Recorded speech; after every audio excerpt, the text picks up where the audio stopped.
आवाज इंडिया मराठी। सध्या मी आली आहे वॉर्ड क्रमांक 121 इथे आणि माझ्या सोबत आहेत कम्युनिस्ट पार्टीच्या उमेदवार सेजल भोपी। सेजल अवघ्या 22 वर्षाच्या आहेत, युवा नेतृत्व आहे। आपण जाणून घेऊया की काय विकास आराखडा त्या राबवणार आहेत, कुठल्या प्रकारच्या समस्या या विभागात आहेत। नमस्कार सेजल, काय प्रकारच्या समस्या आहेत तुमच्या विभागात? आमच्या विभागात पहिली गोष्ट म्हणजे नॉर्मलची गोष्ट आहे, वॉशरूम क्लीन नाही आहेत, शौचालय प्रॉपर नाही आहेत। रस्ते बघाल तुम्ही, रस्त्यावर रस्त्यामध्ये पण खड्डे वगैरे आहेत आणि महिला सेफ्टीसाठी काहीच नाही आहे। तर त्यावर मला काम करायचं आहे। जसं जागी जागी स्ट्रीट लाईट हव्या आहेत, ते आता नाही आहेत स्ट्रीट लाईट।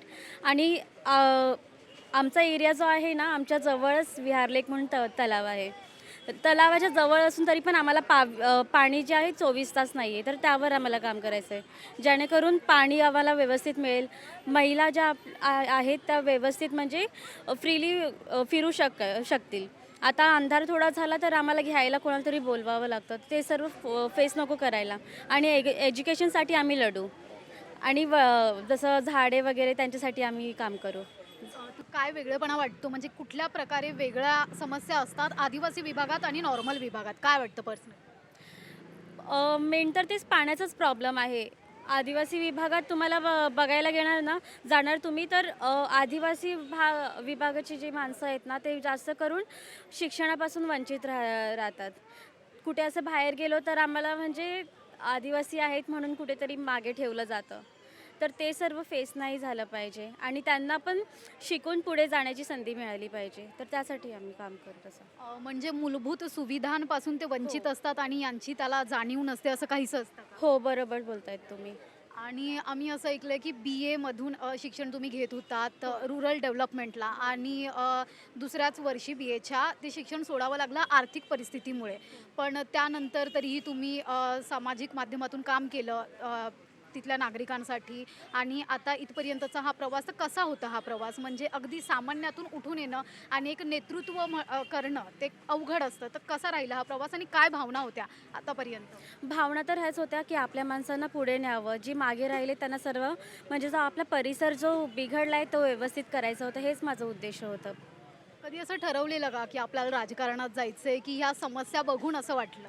समस्या बघून असं वाटलं, कारण ज्या आधीचे होते त्यांनी अशी अवस्था करून ठेवली आमच्या परिसराची की ते बघून आपल्याला पुढे यावं असं वाटलं। आणि महिला उमेदवार आहात, तर महिलांसाठी काय असे उपक्रम राबवाल? म्हणजे सुरक्षितता नाही आहे का तुमच्या विभागात? मग त्यासाठी काय असं कराल? नाही आहे, सुरक्षितेसाठी मेन तर स्ट्रीट लाईट हवे आहेत आम्हाला आणि कॅमेराज हवे आहेत, म्हणजे आपण लक्ष देऊ शकतो आणि आम्ही फ्रीली बाहेर निघू शकतो। आणि जसं आपण महिलांसाठी आपण वेगवेगळे कार्यक्रम वगैरे करू शकतो। तर त्यांचं जे घरातले पण काही प्रॉब्लेम्स असतात ते एकत्र येऊन ते एकमेकांसमोर पुढे आणतील, तर ते पण थोडं रिलीफ फील करतील। तसं म्हणजे छोटे छोटे कार्यक्रम करू शकतो त्यांच्यासाठी आपण। नगरसेवक बिनविरोध निवडून येत आहेत, कुठे तिकिटांसाठी लोकांच्या हत्या होत आहेत, तर काय वाटतं, हे लोकशाहीसाठी पूरक वातावरण आहे का?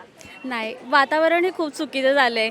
पैसे देऊन लोक वोट वगैरे विकत घेत आहेत, तर हे चुकीचं आहे। वोट एका प्रामाणिक माणसाला मिळालं पाहिजे, जो आपल्या परिसराचा हे करेल, पुढे विकास करेल। बरोबर, अशा माणसाला निवडून दिला पाहिजे। आज जर तुम्हाला म्हणजे कोणी पैसे देत आहेत वोट, तो तुम्हाला विकत घेतोय, पुढचे 5 वर्ष तुम्ही त्याला प्रश्न नाही विचारू शकत की तुम्ही माझं हे काम का नाही केलं। तो तुम्हाला हेच बोलेल की मी तुम्हाला पैसे देऊन विकत घेतलं होतं। तर त्या माणसांनी लक्ष दिलं पाहिजे, प्रामाणिक माणसाला निवडून आणा, तर ती आपली कामं व्यवस्थित करू शकतील। या सगळ्या गोष्टींना कोण जबाबदार आहे असं वाटतं पर्सनली? म्हणजे फक्त नागरिक की प्रशासनही? दोन्ही पण। प्रशासनचं काम काय आहे ते प्रामाणिकपणे करत नाहीत, ते असं विचार करतात की पैशांनी आपण माणसांना विकत घेऊ शकतो। आणि माणसं हे करतात की ते प्रशासन पैसे देतात, ते ॲक्सेप्ट करतात आणि त्यांना हे करतात, हे विचार करत नाही की पुढच्या 5 वर्ष आपण काय करणार आहेत, पुढच्या वर्षी काय होईल आपलं। ते 10-15 दिवसासाठी त्यांना सुख भेटतं, पण पुढचे 5 वर्षात रडावं लागतं। त्याचा इफेक्ट त्यांच्या स्वतःवर नाही तर त्यांच्या फॅमिलीवर पण होतो, आजूबाजूच्या परिसरांवर पण होतो। तर त्याचं लक्ष दिलं पाहिजे। आणि तुमच्या पार्टीचा काय अजेंडा आहे? कुठली अशी मूल्य आहेत, कुठली पाळेमुळे आहेत जी जपली जातील पुढे? आमची पार्टी मार्क्सवादी कम्युनिस्ट पार्टी आहे, जी नेहमी सत्याच्या सोबत असते, जे गरीब असतात त्यांच्यासाठी लढते। कामगाराची पार्टी आहे आणि शेतकऱ्यांची पार्टी आहे. नेहमी गरिबांना आणि जे वंचित भाग आहेत त्यांना सपोर्ट करते, त्यांना पुढे आणते. समजा यंदा तुम्हालाच निवडून दिलं नागरिकांनी, तर अशा कुठल्या गोष्टी आहेत ज्या प्राधान्याने राबवल्या जातील? म्हणजे एखादी अशी गोष्ट आहे की फर्स्ट मला हीच करायची. एज्युकेशन.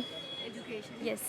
आणि पुढे जेव्हा 5 वर्षानंतर लोक आठवण करतील की सेजल भोपी करून नगरसेविका होत्या, तर कशा प्रकारे आठवण केलं जावं असं वाटतं? जेव्हा ते त्यांच्या मुलांना बघतील ना, माझी मुलं पुढे गेली आहेत, त्यांना आठवण येईल.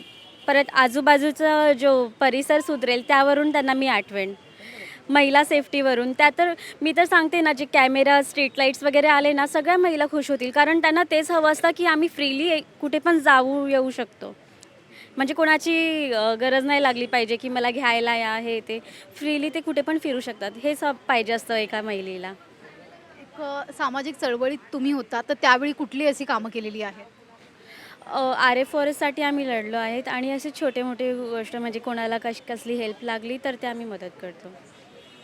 तुम्ही सामाजिक नेत्या होतात आणि मग आता राजकारणात आलेला आहात, तर किती गरजेचं होतं सामाजिक चळवळीतून राजकारणात येणं? म्हणजे तुमच्या हां, लोकांसाठी तुम्हाला लढायचं हो. आहे, तर इथे उतरणं हे गरजेचं होतं. हो, असं बरोबर. वाटलं ना? हां, जसं बघा आता आम्ही कोणत्याही याच्यामध्ये नाही आहेत, तरीसुद्धा आम्ही काम करतो. जर आमच्या हातात जी पॉवर आली, तर आम्ही खूप व्यवस्थित काम करू शकू. यासाठी आम्ही इथे उभे आहेत. राजकारणात उतरणं त्यासाठीच म्हणजे इम्पॉर्टंट वाटतं आम्हाला. कारण यामध्ये उतरलं तर अजून पॉवर येईल आणि आम्ही अजून सेवा करू शकू आम्ही आमच्या वॉर्डची. तरुणांनी काय वाटतं, म्हणजे राजकारणात उतरणं गरजेचं का आहे? गरजेचं आहे कारण तरुणात एक वेगळीच एनर्जी आहे. त्यांना ते बाहेर पडतात, त्यांना आयडिया म्हणजे बाहेरच्या गोष्टी खूप बघितलेल्या आहेत. ते असं पण विचार करतात की आपल्याकडे पण ते सगळं झालं पाहिजे. एज्युकेशन वगैरे सर्व. धन्यवाद. तर ह्या होत्या सेजल भोपी, ज्या एक सामाजिक चळवळीतून पुढे आलेल्या आहेत. अवघ्या 22व्या वर्षी त्या निवडणुकीच्या रिंगणात आहेत आणि महिला सुरक्षितता यासाठी त्यांना उपक्रम राबवायचे आहेत. एक महिला उमेदवार आहेत. आपण अपेक्षा करतो की त्या जे आश्वासनं देत आहेत त्या पूर्ण करतील. त्यांना पुढील वाटचालीस शुभेच्छा. सध्या मी इथेच थांबते. पुन्हा भेटूयात एका वेगळ्या उमेदवारासह वेगळ्या विभागात. तोपर्यंत पाहत रहा आवाज इंडिया मराठी. आवाज इंडिया